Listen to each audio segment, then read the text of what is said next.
অভাবের সংসার, তবুও মায়ের ভালোবাসার কোনো অভাব নেই। মা কষ্ট করে সামান্য কয়টা রুটি বানালেন দুই ছেলের জন্য।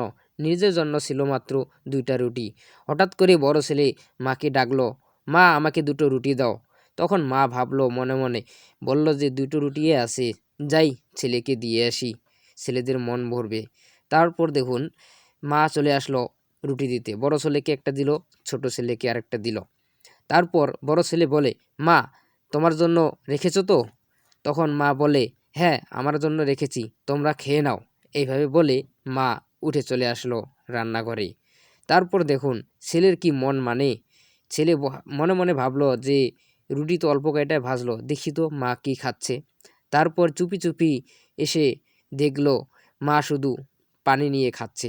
সেই মুহূর্তেই ছেলের বুকটা ভেঙে গেল, কারণ পৃথিবীতে একমাত্র মানুষটা হলো মা, যে নিজের ক্ষুধা লুকিয়ে সন্তানের পেট ভরায়।